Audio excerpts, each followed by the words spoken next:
इसीलिए भी अम्मा हजरत महल ने इस मुल्क के लिए कुर्बानी दी कि उनकी बेटी जिसका नाम बिल्किस बानो है उसको इज्जत लूटने वालों को छोड़ दिया जाएगा।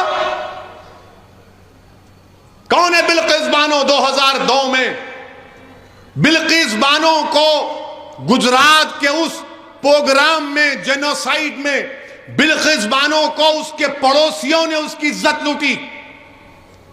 वो बिल्किस बानो जो पड़ोसियों को चचा कहती थी, उन चचाओं ने बिल्किस बानो की इज्जत लूटी। वो बिल्किस बानो जिसके हाथ में चूड़ियां थी, उसने उसकी इज्जत लूटने वालों की दुकान से उस वक्त चूड़ियां पहनी हुई थी, उसने उसकी बिल्किस बानो की इज्जत लूटी।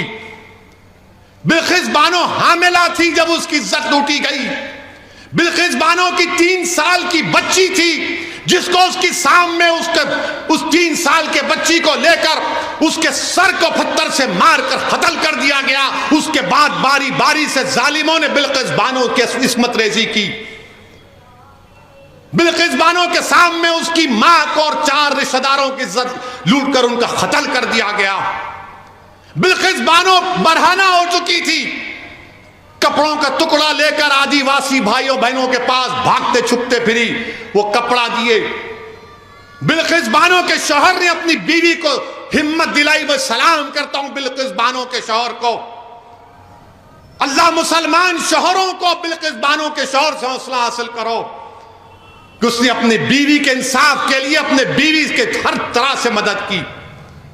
2004 में मुकदमा आयद हुआ। पुलिस बिल्किस बानो की कहानी को यकीन नहीं कर रही थी। बिल्किस बानो ने पुलिस के खिलाफ केस किया। मेडिकल डॉक्टरों ने झूठी रिपोर्ट दी, बिल्किस बानो ने इनके खिलाफ रिपोर्ट की, मुकदमा किया। उसका मुकदमा गुजरात से बाहर मुंबई में हुआ।